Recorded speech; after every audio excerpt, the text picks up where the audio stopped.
Hey, mate. You can off and up. Hey, do you want to go to prison?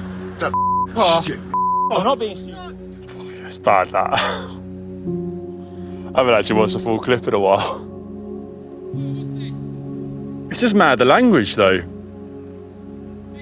Like I said to him, would you have been happy if you'd have hit us? And he said, yeah, I'd have been happy if I'd have wiped another off the road.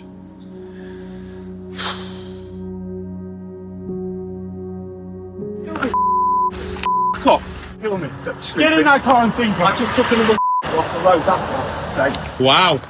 Good one, good one. We'll put that on the internet and we'll see how proud you are of it. We'll see how proud you are of yourself later. Head. Up cheese. Ah, nice one. That was me earlier this year, after I was close passed by a motorist who then stopped his vehicle and started an unprovoked aggressive confrontation. Watching it back now, justified or not, I see road rage and anger on both sides. But it got me thinking, why do we see anger on our roads so often? Why are cyclists so often at the centre of it? And are incidents of road rage getting worse? And perhaps most importantly, what can be done to solve it? To understand this issue, I'm going to speak with an academic from the USA who calls himself the anger professor. I've been talking about anger and researching anger and even working with angry clients for the last 20 plus years. We're also going to hear from Jeremy Vine, a radio and TV presenter with an audience of many millions who also documents his cycling commutes on YouTube. We're going to hear how in some places this anger is fueling a dangerous culture war. Disputes often becoming violent between cyclists and motorists. And ask, is this as bad as some people lead us to think? I think online you see a lot of very negative voices. I think on the streets I am only experiencing a more positive riding experience. So I'm about to investigate a very angry problem. Well, a road rage fight turned ugly in Brooklyn. Then the passenger of the car got out and attacked him. That weapon was a knife. Becoming more and more common as we get more and more people out on bicycles. It stems from a starting road rage type incident. So far, the police say there have been no sightings of the car in which the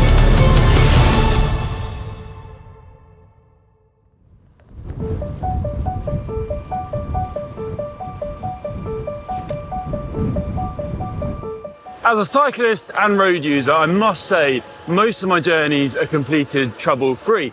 Everyone respects each other and I don't encounter any issues. And I've never viewed aggression towards me on the bike as a reason not to ride my bike.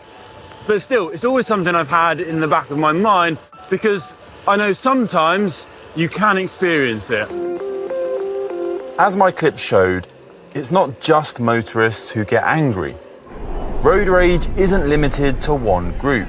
I've seen it from pedestrians, cyclists, drivers, and just about anyone on the road. It's a universal issue, not confined to any single type of road user. Road rage is actually something that most of us have experienced at one point or another. In a survey by the AAA, Foundation for Traffic Safety in America, 80% of respondents reported feeling anger behind the wheel of a car in the 30 days prior to the survey. And in a similar survey in the UK by insurance comparison site Compare the Market, 1 in 10 people encountered road rage in the week prior, which is pretty staggering. In that same survey, London was thought to be the rage capital of the UK, with 75% of people reporting feeling angry when they're driving. So, to find out just what is going on and why our roads are such a powder keg, I caught up with Ryan Martin, aka the Anger Professor. Dr. Ryan Martin studies why people get angry and how to use that anger more productively. With a doctorate in counselling psychology, he's perfectly placed to explain what's fueling our road rage. So what is anger, first and foremost, then, in your expert opinion? anger is an emotion, and it's the emotional desire to lash out in response to injustice, in response to poor treatment, or in response to goal blocking. And that third one is actually probably most relevant to road rage. What do you think it is about roads that gets people so angry? Yeah, so if you were to design essentially a perfect scenario for creating anger, that thing you design would look a lot like driving.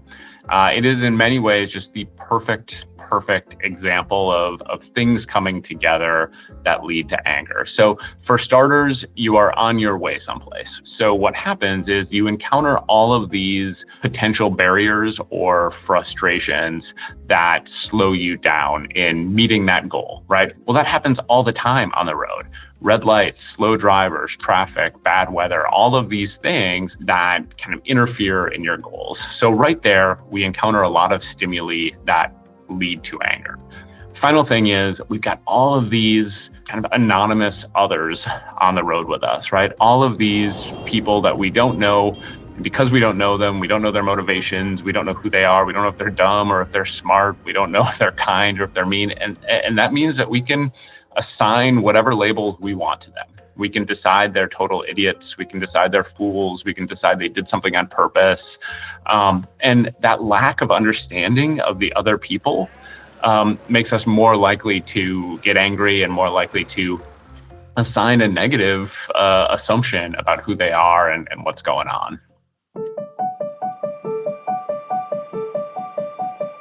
The sort of riding that I do is fairly quiet. It's on quieter country roads. Every now and again, I'll encounter a busier road, and maybe I'd look to avoid that in the future because I can. But for a lot of people riding in capital cities, very busy cities, it's impossible to find quieter routes. Traffic is high. There's a lot of people on the road. So I'm really interested to find out, in this case, does road rage, increase? Is it a day-to-day issue rather than something you experience every now and again, very rarely? Studies reveal that urban areas experience significantly higher instances of road rage compared to suburban and rural regions. Oh my gosh. Research conducted by the Institute of Traffic Studies in 2023 found that cities like New York, Tokyo and London report up to 60% more road rage incidents than their suburban counterparts. You're a sucker, that's what you are. Why don't you die? Why don't you die? So, why are cities hotspots for road rage? The answer lies in the sheer density of people and vehicles. More traffic confined to smaller spaces leads to frequent congestion, long commutes, and increased stress levels. Tight parking spaces, limited bike lanes, and constant interactions between diverse road users amplify tensions, making conflicts more likely to escalate.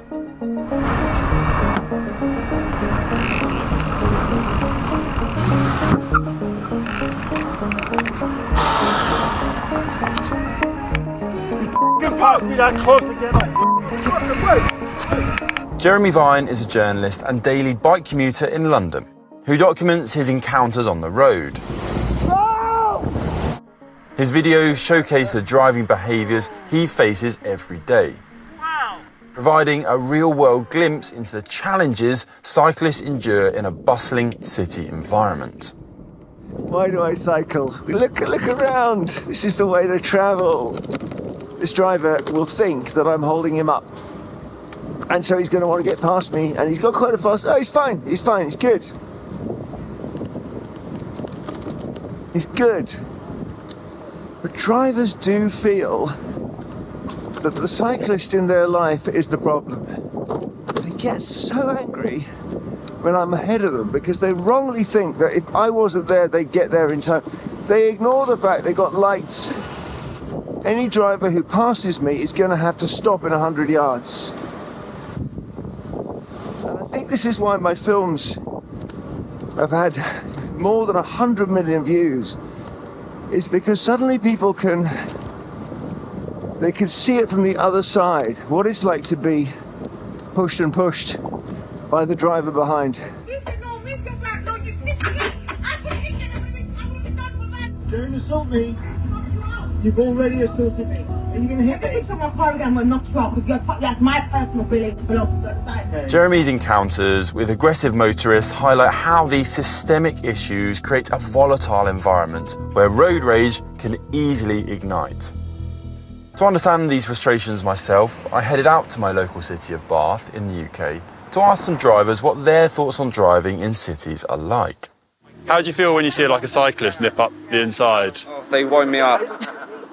They wind me up because they take so much of the room in. They go like two abreast, and it's really annoying. They just sort of get in the lanes and cut you up, and then you've got to suddenly brake. And if I have a cyclist come in, I've got to slam my brakes on. Do you know what I mean? If I'm not quick enough on that reaction, then I could knock one off, and it's just not practical. If you did hit a cyclist, it might scratch or dent your car, but if you hit a cyclist, it's like potentially a life-changing injury. Nobody wants to hit a cyclist. Nobody ever wants that, and it would be absolutely devastating on you because you'd feel guilty. I'd feel absolutely guilty. It's nothing that we'd ever want to do. So I mean, so we've got to be really cautious. And when you see like loads of cyclists, especially for a new driver, and there's a busy road with other cars coming, it's a lot to try and deal with at once. And then if, you know, it's not safe and it's hard, isn't it? I don't know what the answer is. Not everyone wants on a push bike, but there's a lot of people that don't think they need to abide by the same rules on the road, so like red lights, zebra crossings, things like that. So they'll go straight through them, which causes issues, and then which causes a bit of road rage. Do you think there'd be less conflict if more bike lanes were added, so there wasn't this issue of everyone trying to share the same space? If someone who's on a push bike has got a set lane to be in, then it makes it easier for both parts. We're not fighting over the road then because they've got their own space to be in. So I think more bike lanes would help, as long as it doesn't then impact people which are driving vehicles, because as we all know, we get up in roars now and then. Like, England's roads are very tiny, so trying to have cyclists and cars sharing the road, it is difficult. Yeah. What about just like everyone slowing down, like reducing the speed limits? We've already got loads of 20 mile hours. We don't need any How more slow 20 do we miles. have to go, I could run faster or cycle faster than the 20 mile an hour. We go so slow as it is.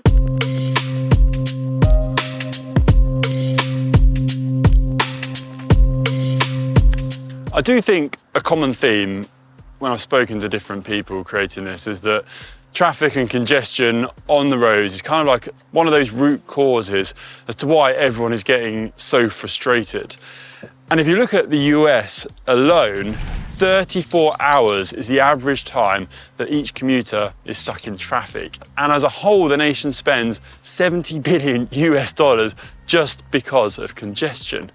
And if you look at Europe, the average occupancy per journey is 1.6 people. Everyone's driving everywhere and taking up all this space. It just doesn't add up. So it's obvious why there's so much traffic. And if you look at a 3-metre wide road, that can accommodate 6,500 people by bike per hour, only 1,100 people by car, if each car is filled to capacity. It's less if it's just 1 or 2 people in each vehicle. So it's no wonder then that there is a push to get people out of their cars and onto a bike. It is going to help ease this congestion. I also found that the European Commission's Institute for the Study of Civil Society found that in New York, journey times actually decreased for everyone after a bike lane was installed on a major midtown thoroughway. There, the journey time decreased from 4.5 minutes to 3 minutes for cars because a bike lane was installed. I think if you just look at all the evidence everywhere, it's all pointing to the fact that if you can encourage people to get out of their car and onto a bike, things are going to improve. Congestion is going to decrease. And we're all going to be potentially less frustrated as a result. So if the evidence is clear, why are we seeing so much of a pushback?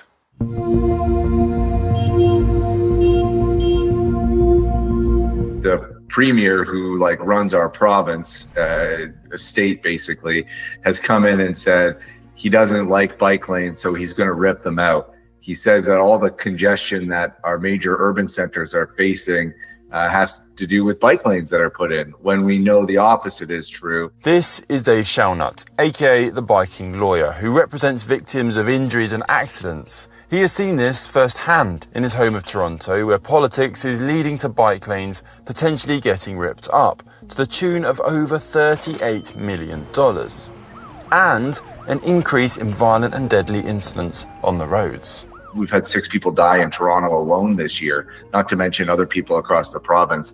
But that never comes up in conversation. That's not something the Premier cares about.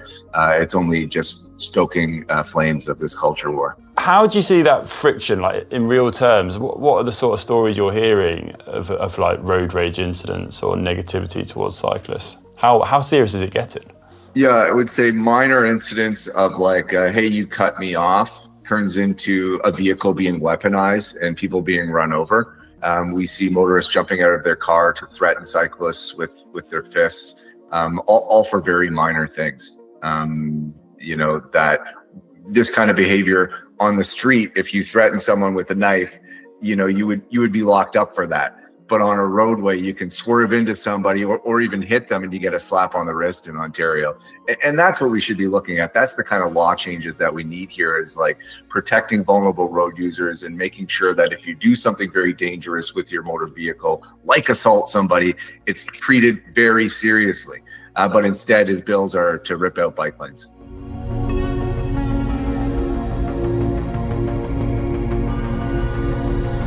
Hey. Oh my gosh.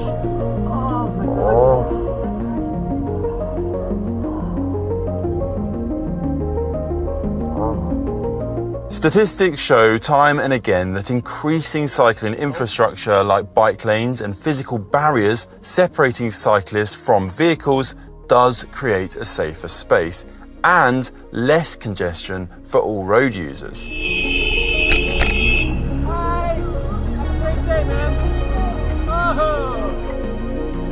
Helping reduce conflicts and leading to more peaceful roads and promoting courteous behaviour between drivers and cyclists.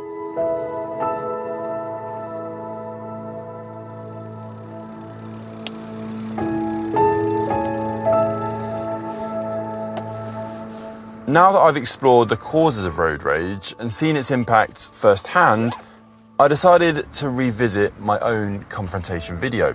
With the insights I've gained, can I better understand all the emotions and factors at play? It's really hard to watch. It's really hard to watch, actually. Also, just hearing again what the person was saying. Like, basically said he'd have been happy to wipe us off the road, which is quite a big statement to make of someone who's just out on a bike ride. Get in that car and think, I just took another off the road after. Wow. I find it hard to watch because I kind of feel embarrassed because I was drawn into it and I really lost my temper too. I think I'm really nervous sharing that clip because essentially you are just seeing a tiny snapshot of that incident, and I feel that if you just watch that, I look as bad as the other guy, I look as bad as the motorist really. Like we're both shouting, there's physical confrontation for both of us, and I'm basically reinforcing I'm not doing cyclists in general a good service. But take that all in context, I do still feel I was justified to behave like that, that's the thing, because what else was I going to do? A guy literally drove his car at me, jumped out of his car and ran at me, and I did not do anything to provoke it. I was literally just riding on the road with my mate. And then suddenly I'm having a massive argument in the middle of the road with like full audience.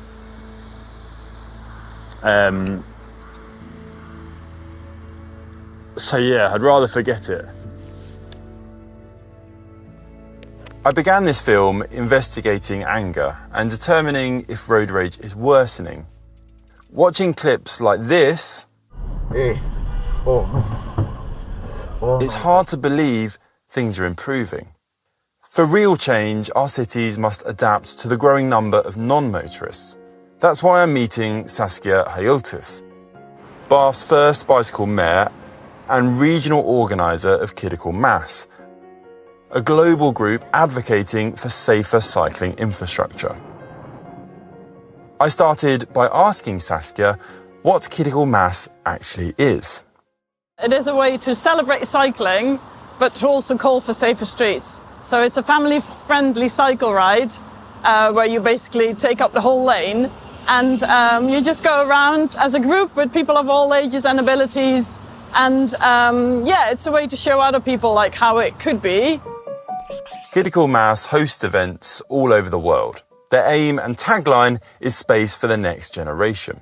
They create a safer space for children to ride bikes while promoting the need for cycling infrastructure. I asked Saskia why this is an important message to send.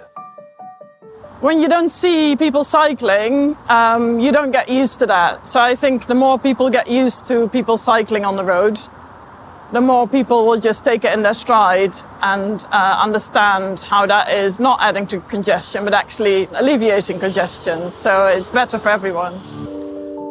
In making this film, I've spoken with drivers who say that adding more bike lanes and taking space away from vehicles has made them more stressed behind the wheel. Since stress can lead to road rage, I asked Saskia if she believes anger on our roads is increasing. I definitely do not feel this, actually the other way around. My experience has not gotten worse. I think online you see a lot of very negative voices. I think on the streets I am only experiencing a more positive riding experience, so I think it's actually helping. Yeah, I think people are more aware of the issues, people are more aware of the climate emergency, of the health crisis. So I think people understand that we need to do something. And so yeah, I'm seeing it as I think we're going into the right direction in terms of people's opinions. It's clear that Kidical Mass and other organisations are making significant strides in changing drivers' perceptions. So there are green shoots of hope here. But it's worth pointing out that Saskia's experience is a microcosm of a much wider issue. We now know what causes anger and what we can do to curtail it. Seen horrific examples of road rage on our streets and heard firsthand about the culture wars being sparked between cyclists and motorists in Toronto. But how do I feel now at the end of this journey?